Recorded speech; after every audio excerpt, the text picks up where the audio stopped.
Pour rendre ces évaluations plus objectives, on a inventé il y a quelques années maintenant des échelles d'évaluation. Alors en haut, c'est plutôt pour les enfants et en bas, c'est plutôt pour les adultes. Non, c'est la même chose, c'est-à-dire que le problème de l'échelle, donc ça s'appelle une échelle visuelle analogique, c'est-à-dire qu'on va demander aux patients, adulte ou enfant, alors celle-là effectivement, en fait, pour un enfant tu as raison, mais on va demander à un patient de mettre... Non, mais si tu veux me contredire aussi, il n'y a pas de souci. Non, il n'y a pas de souci, mais je vais le faire, il n'y a pas de t'inquiète pas. Mais en haut, si c'est pour les adultes en haut, on est pour des débiles quand même. Si tu me demandes si j'ai mal entre 0 et 10, je peux te le dire. Si tu me montres oui, des sauf smileys, que si je peux répondre à la question que tu n'as pas posée, ça m'arrangera. Ce que je veux dire là-dessus, c'est qu'il ne faut pas qu'on donne de chiffres aux gens, c'est ça que je veux dire. On va leur demander de mettre sur une échelle, alors avec ou sans les visages d'enfants, on va demander de déplacer le curseur, mais si on donne aux gens, c'est-à-dire si on dit, bah, dites-moi combien vous avez mal, etc., et puis on lui dit, oh, bah, on regarde derrière, et puis, oh, bah, vous avez 7 aujourd'hui, le patient il va se souvenir qu'il a 7.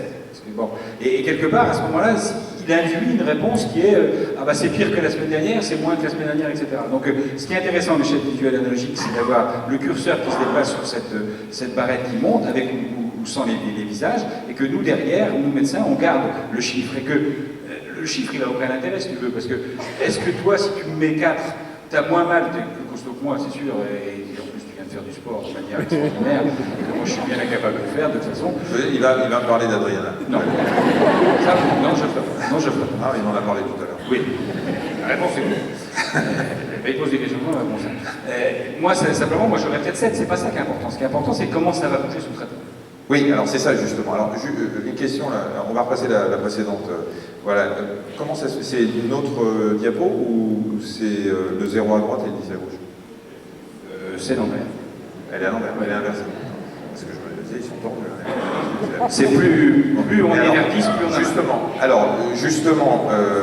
Tu sais que tu es observateur quand même. Oui, très. Simplement. Tu as peut-être fait médecine, non? Oui, j'ai fait médecine et puis je fais de la télé aussi.